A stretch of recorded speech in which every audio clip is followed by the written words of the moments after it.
अब एक ने पूछा भगवान कहाँ हैं? हर घर में, कम से कम मैं कह सकती हूँ कि भारत के तो हर घर में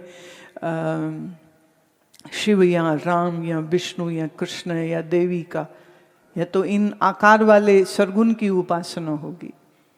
और फिर हमारे ही भारत देश में कोई सांख्य दर्शन के हैं, योगी है, संत परंपरा के हैं, श्री गुरु नानक देव महाराज, कबीर साहेब, रैदास साहेब, दादू दयाल, ये सब निर्गुण उपासक हैं। दादू जी हालांकि तो सरगुण भी हैं, पर ज्यादा सरगुण, बीच बीच में निर्गुण। हाँ, तो निर्गुण परंपरा के संतों के घर में, निर्गुण परंपरा के भक्तों के घर में आपको कोई मूर्ति वूर्ति नहीं दिखेगी, पर कबीर साहब का फोटो तो दिखेगा कि नहीं? एक सिख के घर में या तो आदि श्री गुरु ग्रंथ साहिब होगा, अगर वो नहीं है, जगह नहीं है या सेवा नहीं कर सकते, तो वो श्री गुरु नानक देव महाराज का चित्र रखते हैं। हालांकि सिख धर्म के अनुसार चित्र रखना भी गलत है। वो कहते हम उनका चित्र बना के उनका कोई सम्मान नहीं कर रहे, तो उनके दिए उपदेश को धारण करो, उनके काल्पनिक चित्रों को, क्योंकि वो कैसे दिखते थे क्या मालूम, अभी 550 साल पहले हुए, लेकिन उनका चेहरा कैसा था नहीं मालूम हम लोगों को। और कोई कह रहे थे कि जो प्रचलित और प्रसिद्ध चित्र है गुरु नानक का, वो जिन्होंने बनाया सोबत सिंह जी, वो कहते लगभग उन्होंने अपना ही चेहरा बनाया, लगभग उनका अपना ही चेहरा। बहुत साल पहले मेरे को याद है, अमृतसर का 300 साल मना रहे थे, तो बोले एक चित्र अफगानिस्तान से आया है, गुरु नानक देव जी को ओरिजिनल चित्र। तो माँ हम सब बच्चों को दिखाने ले गई। जब हमने वो चित्र देखा, मैं ये तो गुरु नानक नहीं है। क्यों? हमारे दिमाग में क्या बैठा हुआ है जो हमने बचपन से देखा है। जैसे उत्तर भारत में रहने वाले के लिए श्री कृष्ण का स्वरूप अलग है, पर गुजरात में वालों के लिए अलग है, और यहाँ तो बिल्कुल ही अलग है। अब जो उड़ीसा, बंगाल में रहता है, झारखंड में रहता है, छत्तीसगढ़ में रहता है, उनको हमेशा से बचपन से श्री कृष्ण का कौन सा स्वरूप दिखा है? जगन्नाथ वाला दिखा, इसलिए उनको वही प्यारे लगते। आज हम लोग सुबह मंदिर गए तो वहाँ पर मधुसूदन श्रृंगारी जो पुरोहित हैं, पंडित हैं, उन्होंने, वो मुझे अयोध्या में मिले थे, मंदिर की सीढ़ियों पर मिल गए, तो उन्होंने परिचय दिया अपना। मैंने कहा अरे हम तो कल ही पूरी आ रहे हैं, तो बोले फिर दर्शन कराना मेरी जिम्मेदारी। तो उनका बड़ी कृपा है कि वो इतनी भीड़ थी, पर वो जैसे तैसे हमको सुरक्षा के साथ भीतर ले गए। अब वहाँ पर क्या है, वो ऐसा कपूर लगाया, तो मुझे लगा तिलक यहाँ लगता है, ये यहाँ क्या कर दिया इसने। तो बाद में पता चला वो इधर वो आंखों में कपूर लगाते हैं, कपूर की आरती होती है, तो वो कपूर जो है वो प्रसादी में मिलता है। अब भाव देखिए, वो कहते दिन भर जगन्नाथ जी अपने बड़े बड़े नेत्रों से सबको दर्शन देते रहते, तो उनकी आंखें थक जाती हैं, तो हम उनकी आंखों में कपूर लगाते जिससे भगवान की आंखें ठंडी रहें। अब ये क्या है? भावना। ये क्या है? भावना निकलती है भक्ति से। जिसके अंदर भक्ति नहीं, वो कहेगा ये क्या बकवास है। जैसे आपकी जो पत्नी है, वो एक जगह ना सरकारी ऑफिस में फॉर्म भरना था, तो फॉर्म में उन्होंने लिखा, क्वेश्चन था your mother's tongue, mother tongue, what is the mother tongue. तो जैसे होता है ना, father name, mother name, born in which city, which state, which country, and then your mother tongue. उसने लिखा वेरी ब्लैक, बड़ी काली जुबान है मेरी माँ की। अब वो जुबान के लिए नहीं पूछ रहे, वो कह रहे कि किस भाषा में वो बोलते हैं। तो जिनकी सच में पत्नियां ऐसी हैं जो बहुत गाली देती हैं, बुरा बोलती हैं, लेकिन जो उसका पति होता है उसको तो उसी के साथ रहना है, तो वही अच्छी लगती है। कई पुरुष में देखती हूँ, एक बड़ा सा मटके जितना पेट, सिर से गंजा, शक्लें अजीब सी, होंठ मोटे, नाक नथुने फूले हुए, मुंह से झाग, मुंह में पान, हाथू हाथू करता रहता है, पर उसकी पत्नी के लिए ऋतिक रोशन वही है।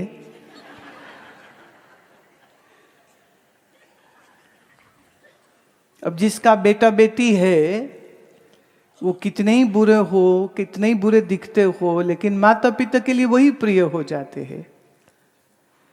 तो यहाँ मंदिर में विराजमान जगन्नाथ जिनकी भावना है, उनकी भावना ये है कि दिन भर दर्शन दिए हैं तो आंखों में थकन आ गई होगी, लो प्रभु कपूर लगाते। तो वही कपूर की आरती का जो प्रसादी है तो उनने मेरे ऐसे लगा दिया, तो आंखें तो हमारी भी अच्छी ठंडी ठंडी हो गई। जय जगन्नाथ जय जगन्नाथ। जगन्नाथ के कहते बाह नहीं है, जगन्नाथ के मूर्ति में टांगे भी नहीं है, धड़ है और बड़ा सा सिर है और बड़ी सी आंखें हैं। उनका वो मूर्त स्वरूप है, पर वास्तव में वो अमूर्त है। आप अभी अपने शरीर को कहते हो ये मैं हूं। शीशा जब देखते हो, अपने हाथ देखते हो तो कहते हो ये मैं हूं। अच्छा, किसी कारणवश किसी का हाथ कट जाए, टांग कट जाए, तो क्या वो अपने शरीर से घृणा करने लग जाएगा? वो फिर भी अपने आप को प्यार करता है, क्योंकि उस शरीर में मैं मेरापन बन जाता है। राइट? आज आपका शरीर स्त्री का है, ये पुरुष का है, पर पिछले जन्म में कौन थे तुम? हम उदाहरण में देती हूं, मेरे पास लाइव उदाहरण है। आपको मालूम है आश्रम में 2 श्वान हैं, आजकल हम श्वान बोलते हैं। श्वान समझते हो? इतनी हिंदी तो आती है, अंग्रेजी के चमचों, इतनी हिंदी आती है। श्वान 2 हैं। एक का नाम है उसका, हमारे स्वामी जी कहते थे, स्वामी राम कृपालु जी कहते पहले वालों का नाम बहुत अच्छा था, जय विजय, इनका नाम आपने अंग्रेजी क्यों कर दिया? मैंने कहा नहीं, वो आकाश में जो पिंड हैं उनमें से एक पिंड का नाम प्लूटो है, तो हम तो दूसरे का नेपच्यून रखना चाह रहे थे, वो भी आकाश में ही जो ग्रह है उनका, लेकिन लगा नेपच्यून अपने लोग बोल नहीं पाएंगे तो फिर प्लूटो धर दिया। तो ये जो मैक्सो महाराज हैं, ये मैं जिस आसन पे बैठती हूं, मैं जरा उठ के जाऊं तो सही वो उसी पे बैठता है, दूसरा नहीं बैठता। उसको पकड़ो तो जोर जोर रोता है। और मैं हमेशा कहती हूं ये पूर्व जन्म में किसी आश्रम का महंत रहा है। ये अभी कुछ दिन पहले एक और महात्मा, बहुत अच्छे महात्मा मुझे मिलने आए, तो मुझे वो अपनी बात सुना रहे थे। वो बहुत घूमते रहते, दुनिया भर घूमते रहते। तो एक बार वो पेरिस में सत्संग कर रहे थे और फिर चाय पीने के लिए वो लोग सब एक रेस्टोरेंट में गए। तो वहाँ एक महिला अपनी गोदी में एक छोटा सा कुत्ता उठाए हुए आई और उसने मेज में जब खुद बैठी तो साथ की कुर्सी में उसने उस कुत्ते को भी बैठाया और फिर उसने ऑर्डर किया अपने लिए भी और अपने कुत्ते के लिए भी। खुद भी वो काफ़ी पीती है, कुत्ते के लिए दूध मंगाया, उसका बर्तन वो साथ लेके घूम रही है। तो उसको ऐसे बोलती है कि जैसे बेटे ले लो, बेटे दूध पी लो, बेटे ले लो। और जो उन्हें दूध पिया तो उसका मुंह बकायदा नैपकिन से उसने पोंछा, बोल मेरा राजा बेटा, है ना।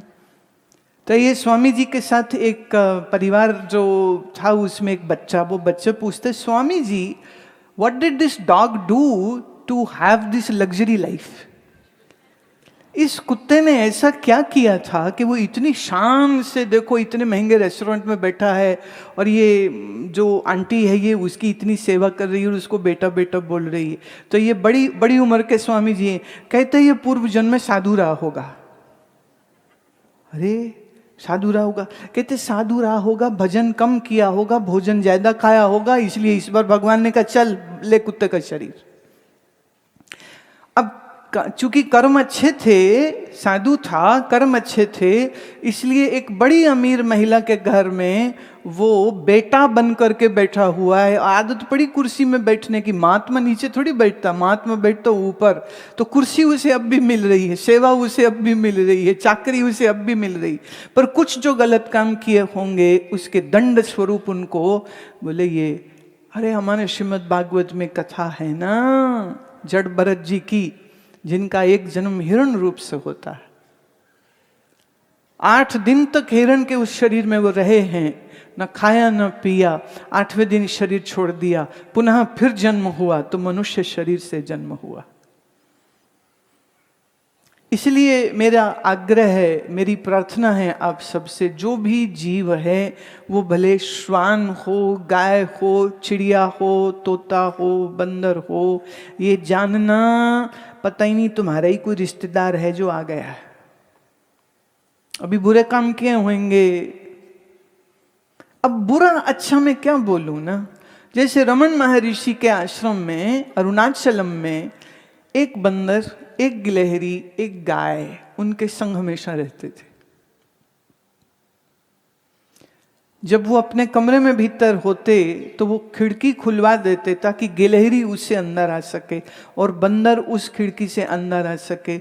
और गैया, जिसका नाम उन्होंने लक्ष्मी रखा था, वो लक्ष्मी अपना मुख अंदर कर देती है और रमन उनको बहुत प्यार देते हैं उस बंदर को। और गिलहरी कभी उनके कंधे पे बैठ जावे, कभी सिर में बैठ जावे, कि गोदी में बैठ जाए, और वो उसको बिल्कुल इजाजत देते और कोई उसको हटा नहीं सकता है, न गाय को, न गिलहरी को, न बंदर को।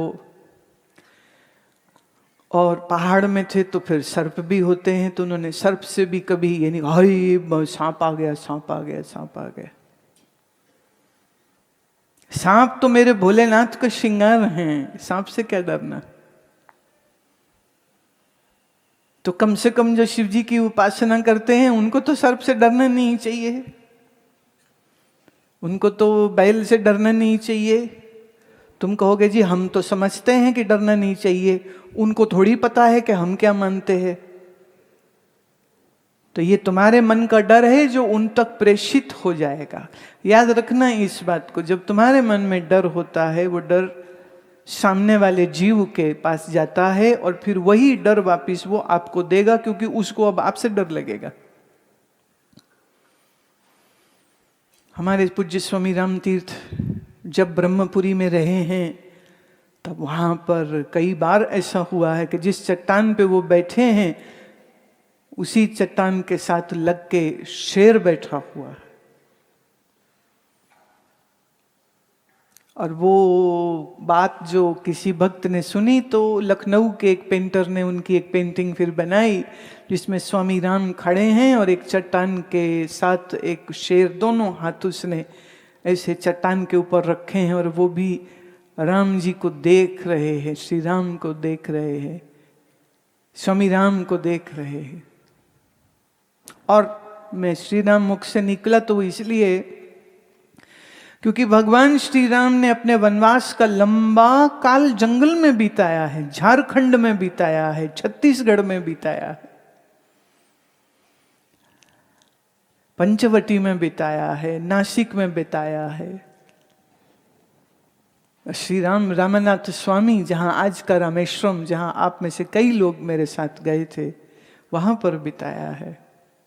अब आप सोचिए कि अयोध्या से शुरू होकर के और रामेश्वरम तलक जब वो जंगल जंगल रहे हैं, वन में वास किया है, तब क्या उनके सन्मुख शेर, सांप नहीं आए थे?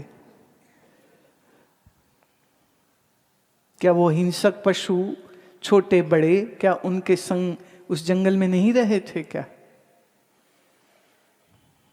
तो जब हमारे मन में प्रेम होता है, अहिंसा की भावना होती है, तो वो प्रसारित होकर के दूसरों तक पहुंच जाती।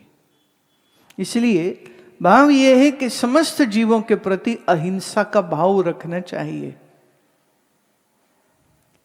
मारना नहीं चाहिए, तकलीफ नहीं देनी चाहिए,